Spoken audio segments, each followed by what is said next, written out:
today I'm just going to do the first part, and I'll leave W and X for you. Basically, W and X are R3 vectors, and U and V are R2 vectors, but they behave the same. And if once you can do R2, then it'll be relatively easy. U dot V, that's the first question, or U dot U. So it is the dot product of two vectors, U and U. And dot product means this thing. Let's write V first. Means the norm of U multiplied by the norm of V cosine theta. But actually there are a few extra equations that's going to describe U dot V, and you have to know them all. So the first equation would be this one. The second one would be U1 V1 plus U2 V2 plus UN Vn, where n is the dimension of Rn. So this is the second form of the dot product. It is called the component form of the dot product. And then sometimes we write it as Ui Vi I equals to 1 to n. So this is a summation form of the dot product.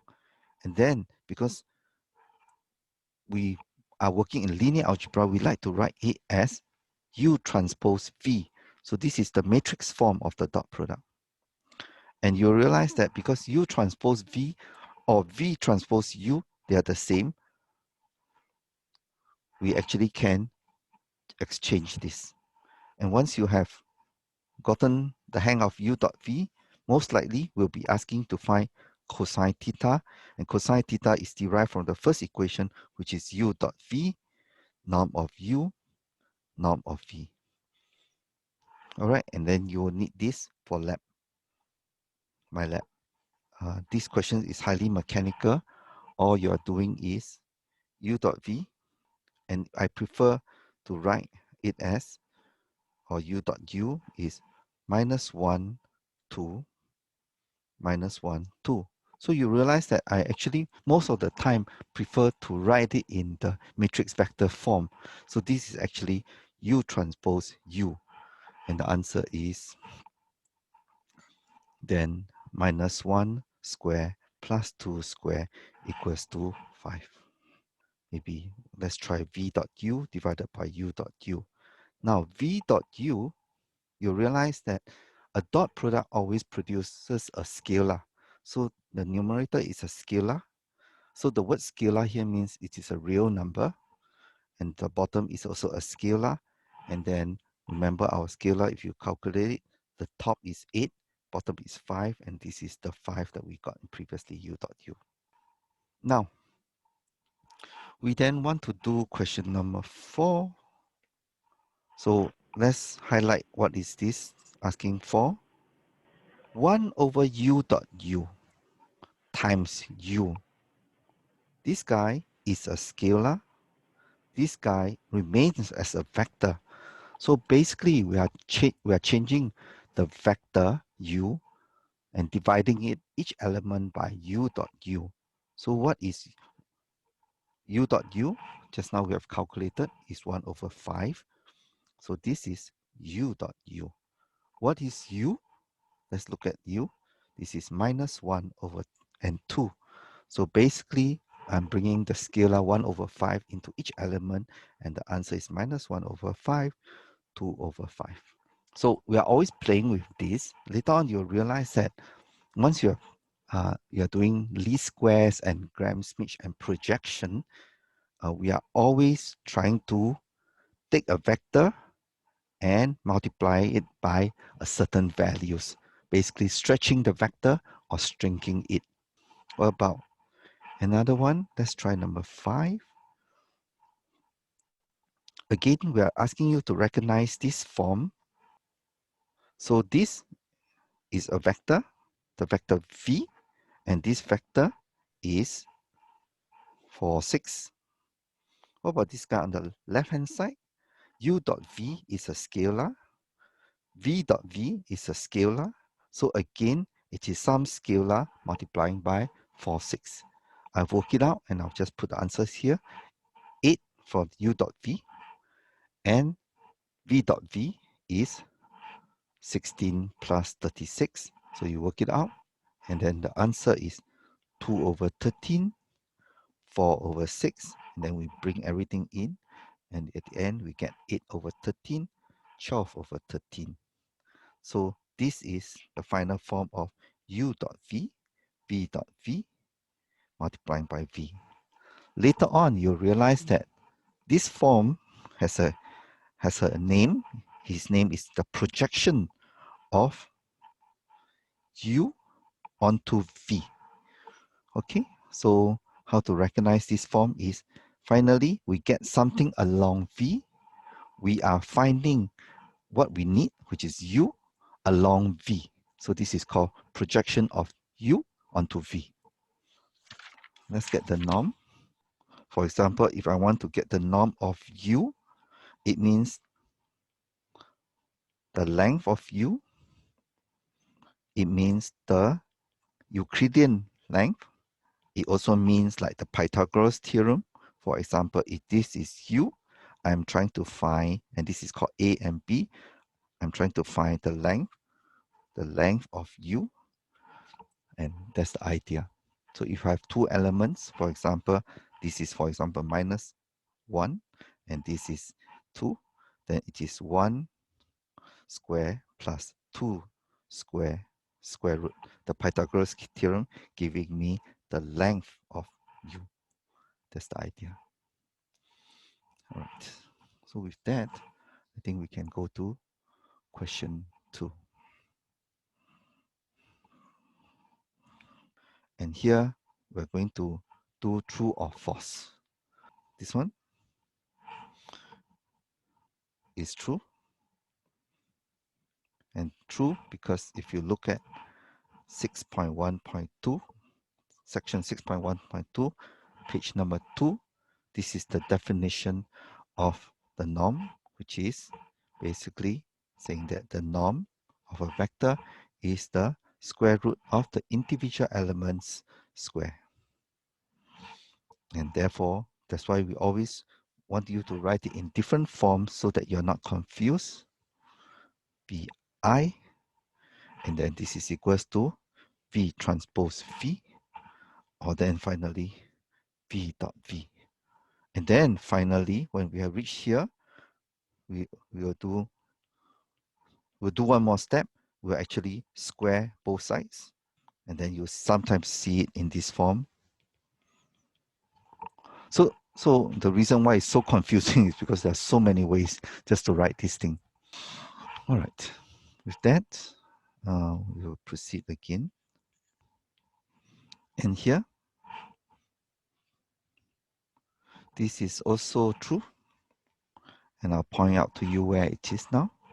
6.1.3, page number 7. And we are using the property. So I'm going to go to 6.1.3, page number 7 now. So you realize that we are playing with this property, the homogeneity property. And we are using this property to solve for this question 2b. Now, the third question is a little bit more challenging. It basically says that I have a vector u to v as well as u to minus v, and then u and v are orthogonal. All right, so what's he talking about? Basically, he's using this figure. I have a vector u. Let's say we reach this point. And then I have along another line, I have a vector plus v. So at this point is plus v. And at this distance, the same distance, so hopefully I draw it the same, is minus v. And now I have three vectors. One is u, one is plus v, and one is minus v, as the question is saying. Now then the question says the distance from u to minus v. So Where's my distance of u2 minus v? So I'm going to draw it in a different color. So this is the distance of u2 minus v. This is the distance of u to v. And then he says that this distance are the same. That's the given. These distance are the same. Therefore, this is a right angle triangle. So why is this so? The proof is actually by Pythagoras theorem. So first, you're going to say the distance of u to minus v. So which is, I'm going to circle it in now, maybe cyan. And then you're going to write all the proof here. U minus v, the length. So I'm writing the length of the cyan point here. I'm trying to write this length. And the length is equals to u plus v square, because the minus sign disappear, is equals to u plus v dot with u plus v. So that was the trick. Remember, the norm can be written by many forms. One of them is u dot v square root. But later on, you realize that because I'm putting the square here, the square root disappears and I have this form. I will now use the dot product properties and expand this, and I can get u dot u plus v dot u plus u dot v plus v dot v. And then I will finally get u, which is square, plus v square plus 2uv dot. And then this is my left-hand side. Now I have another equation which I want to play with. Now I will circle on the red. And now I will write the equation for distance of u to v. And then this is u minus v square. And then you can keep on doing this. And finally, you'll reach u square plus v square minus 2u dot v. And that is the difference. But what happened is that we are already told that a is equals to b. The distance between u and v and u and minus v are the same. And we have also derived these two equations. This is for b and this is for a. So since we are given that the left-hand side is equals to the right-hand side, a and b are the same, the only thing that is different between is plus 2u dot v and minus 2u dot v. And therefore, u dot v must be 0. And when u dot v is 0, then they are orthogonal. Okay? So, I mean, that's the basic idea of question 19D. So, what is the interesting thing about this equation is, first is all these derivations that you need to know. And finally, the conclusion is that these two guys must be 0. And for these two guys to be 0, it means u dot v, the dot product of vector u and v, must be orthogonal. And by orthogonal, we're talking about that they are right angle perpendicular to each other. So this is actually quite a difficult question to work with. And question 2D. So for a square matrix A, vectors in column space of A are orthogonal to the null space of A. Remember, we're talking about the column space. So A1, A2, AN. And then he's asking, well, this is a square matrix, so this is n by n.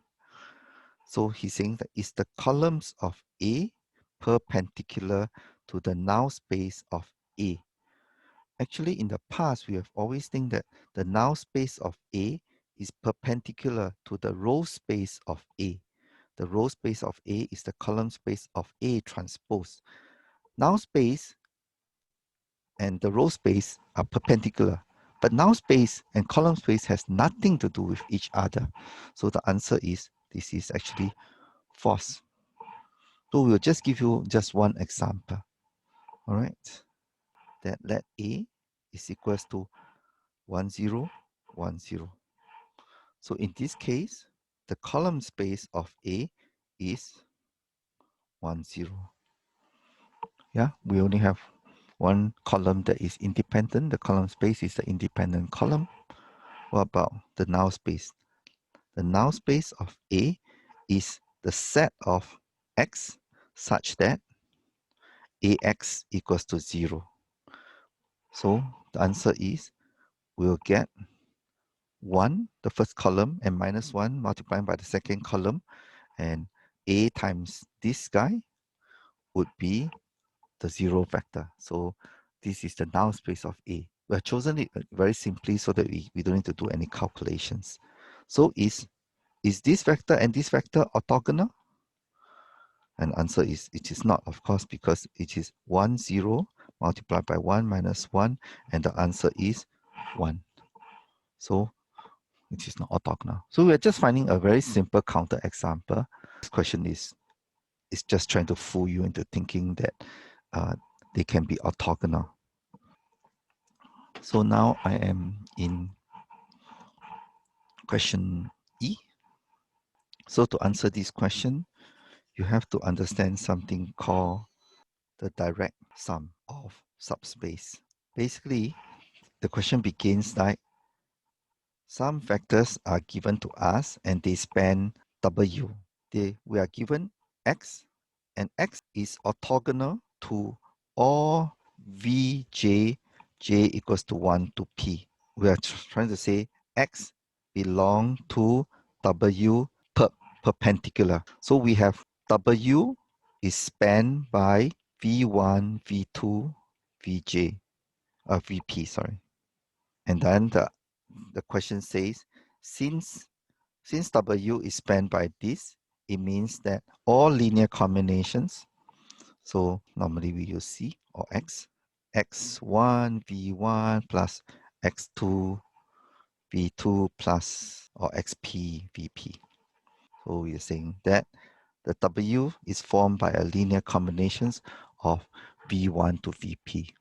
Let us call U the vector that is perpendicular to all this. So U is perpendicular to V1, V2. It means that when I send U, when I have a U, and since U is perpendicular to all this, is U perpendicular to W, and then I bring U into each one of them and act on each one of them, because the system is linear, and we remember that U is perpendicular to V1, U is perpendicular to V2, therefore we'll get a dot product of 0, and therefore finally U, when we are performing dot product with any vectors in W, will be equals to 0, and therefore U is a member of W perp. W perp is the orthogonal subspace of W. So that is what this symbol called. So this has happened before. Remember that if I given you A, you can calculate the null space of A, and you also can calculate the row space of A. And you remember that the null space and the row space are perpendicular to each other. So you have seen actually this kind of idea before. Now, question 3, this question is prove something is a subspace. Prove W is a subspace. And to prove something is a subspace, we would do 3 proofs. One, the first is it is closed under scalar multiplication, closed under vector addition. So here the question is, I have Z1 and Z2 in W perp. Is Z1 plus Z2 still in W perp? So this is number 2. And the third one, remember that every subspace must contain the 0 vector. So it's 0 belonging to the W perp. So this question is asking whether the W perp is a subspace of Rn. So what happened is that the question begins, I give you W is a subspace of Rn. I'm going to give you a concrete example. For example, if I'm interested in R3, and this is X, this is Y axis, and this is Z axis. And then I have 3 axes, and therefore every coordinate have 3 elements in R3, and this is the basis, and they are perpendicular to each other. So this is the nicest basis I can give you. Now I say W is being constructed by 1, 0, 0, 0, 1, 0. So W spans by this. So what am I doing? I'm basically telling you that W is a subspace that is on the floor of this plane, XY plane. Yeah, because actually any linear combinations you will get alpha 1, 0, 0 plus beta 0, 1, 0. You are sitting along the x direction, you are moving along the y direction, and you get nothing along the z direction. So W is any elements on the floor of this xy plane. So who is W perp? W perpendicular spans, and this is obvious, it will span only along the z. So implying any gamma of 0, 0, 1, any elements with this, it is perpendicular to the surface. Okay, so basically you can find vectors that are standing up. Is W perp a subspace? So once you actually find that this is a basis, then you can very simply multiply this basis by 0, so you get the 0 element. So 0 is in the subspace, and then you can figure out the vector addition and the scalar multiplication. So in fact, in previous tutorial, we've actually done this before. So this question, if you didn't quite catch it, it is asking you to prove that the W perp, the perpendicular of W is a subspace. Okay, so I think we are done with question 3 as well. So question 4. I have 2 vectors, y and u, and I want to project y onto u. So this is a very big deal. The mathematical notations for this wording, orthogonal projection of y onto u, is project y onto u. Okay, and then there is an equation associated with it, which is y dot u, u dot u, u. Okay, so this is the first question example. So y dot u, what is y dot u? It is, you can do y transpose u. What is u dot u? The dot product of u is u transpose u. And what is u? So I now will write u for u, which is 4, 2. So now what is y transpose u? So okay, let's don't skip any steps. And then now we can get the answer. 7 times 4 is 28. 28 plus 12 is 40 on the numerator. The bottom is 4 times 4 is 16. 16 plus 4 is 20 in the denominator. And then we have 4 by 2. So 40 divided by 20 is nothing but 2. So the answer is 8, 4. So that's it. That's the answer of projection of y onto u. Why is it such a big deal? Okay, let's interpret this. Okay, I'm going to spend some time. Let's draw some lines now, and let us find u. 4 units to the right and 2 units up. 1, 2, 3, 4 units to the right and 2 units up. 1, 2. So this is u. And I'm going to say u is 4, 2. All right, I'm going to stretch this line a little bit. And so this is the dotted line is the stretched version of u going up, and so this is the coordinate x1 and the coordinate x2, the first element and the second element. Where's y? So 7, 6. So this is y. So y does not lie along the line of u. That's the big idea. If it does not lie along u, The question now is, can I find a closest point along U to Y? Where's the closest point? And the closest point is such that you imagine yourself looking here, your eyes, and then you must be perpendicular to this, and then this point, the point that I've just drawn with a big dot, this point is the projection of Y onto U.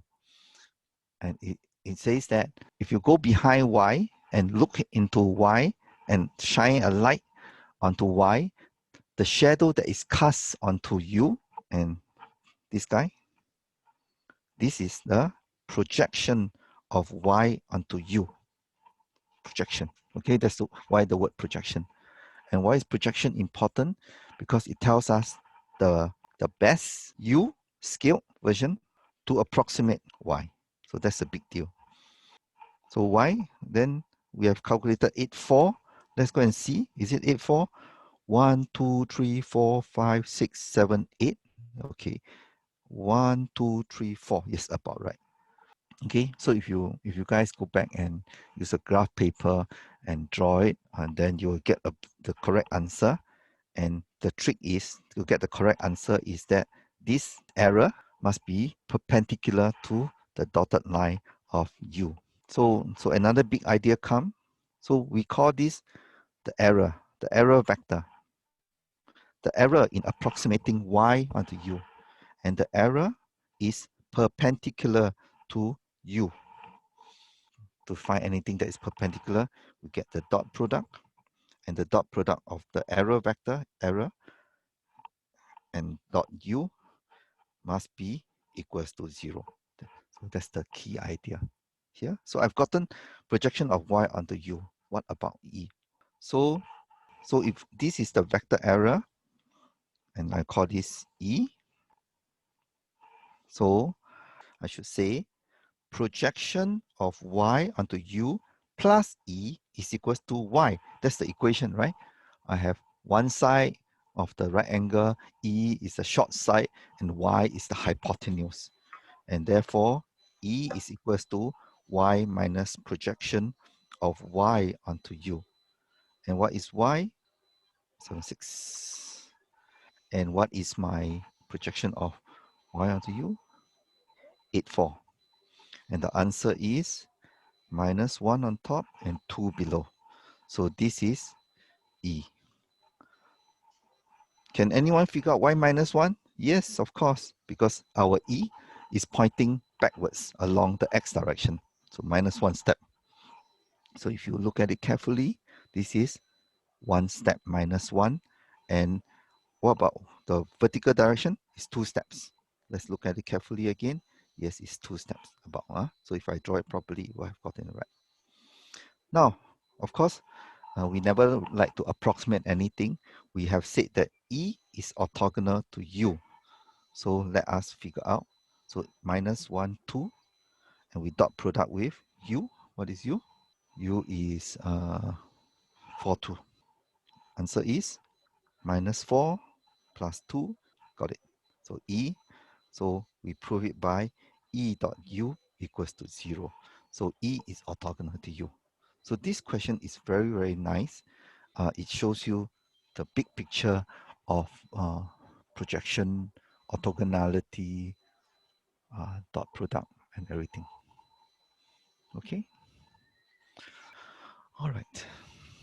Now, the question asks you, determine which are octonormal. And if the set is orthogonal, normalize it to form octonormal. So the word orthogonal here basically means that if I have, let's call this V1 and V2. So is V1 perpendicular to V2? And to be perpendicular, we take the dot product and we want it to be 0. If they are 0, they are orthogonal. What is octonormal? Octonormal means is the norm of V1 1? Is their norm of the vectors that is given to us, is there 1? So we have two things to do. A, whether they're orthogonal. B, make it octonormal if they're orthogonal. Let's try this guy. V1 dot with V2. How do we do dot product? V1 transpose V2. And then we write it in this form, minus half, 0, half. And the answer is equals to 0. So we get that the two vectors are orthogonal. So I cannot give you one vector and say it's orthogonal. Yeah, it must be orthogonal to something. Let's calculate the norm of V1.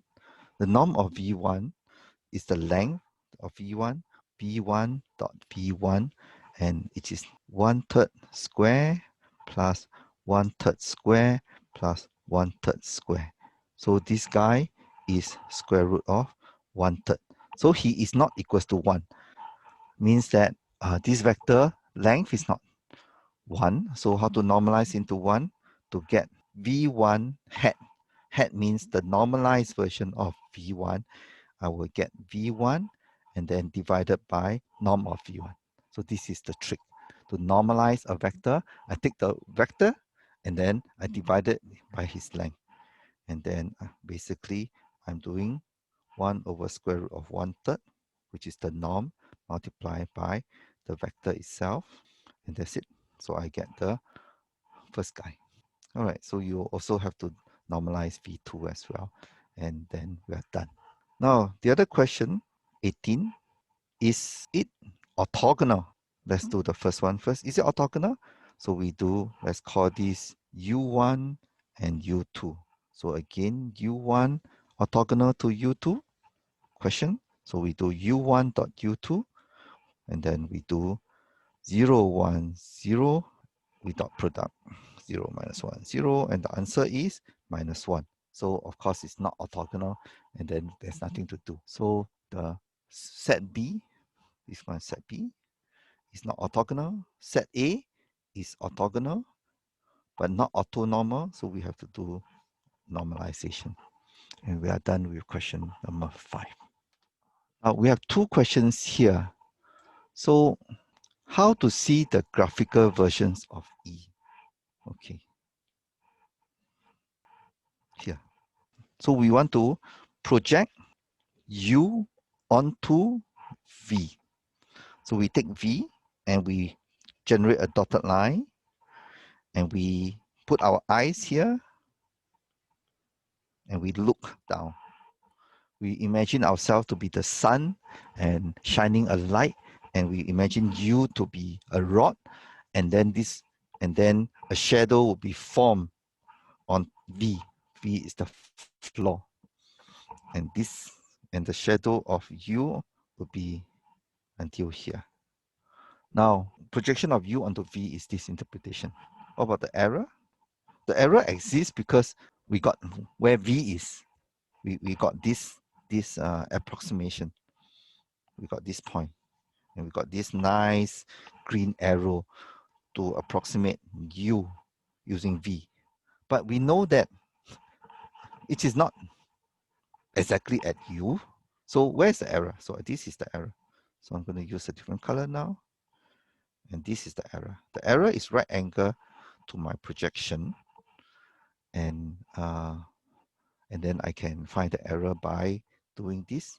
So projection of U onto V plus the error is equals to the U. Therefore, the error is equals to U minus projection of U onto V. Finish. Explain how the null space and the row space are orthogonal. Okay, so we are talking about row space and is perpendicular to the null space, and you should be looking at this picture here. The row space, can you see, is perpendicular to the null space. So it's a very big deal. And the column space is perpendicular to the left null space. So this is the right angle. So it's a very big deal, but it'll take half an hour to explain this. All right, but I can point to you where you should be looking at, just to help those people who have problems with the lab. Okay, I'm going to attempt question number 2 very, very quickly. This time, I'm going to do it with Matlab. So this is the solution that you will find, and then you can do it with Matlab. And this is my first part of the question. You can take a look at it from you to check that you can do question 2A and 2B. I will put the solution of this in Matlab up, and then you can take a look at it. Okay, and then you can try to do it by yourself using Python. So in Matlab, it's very easy. The Matlab syntax is easier than Python. So I set A, I set B, I find A transpose times B, I find B transpose times B, A transpose times A, sorry, B transpose times B. I set my Y, and then I find the columns of U, and I find projections of Y onto U to find X. Okay, so the codes itself are less than 100 lines long. So you should be able to get this done within about 2 to 3 hours if you understand how to do the lab. All right, I think with that, I'm going to leave you. We are already running out of time, and then I would try to edit this and put it into the content page. Then you can take a look. Thank you very much.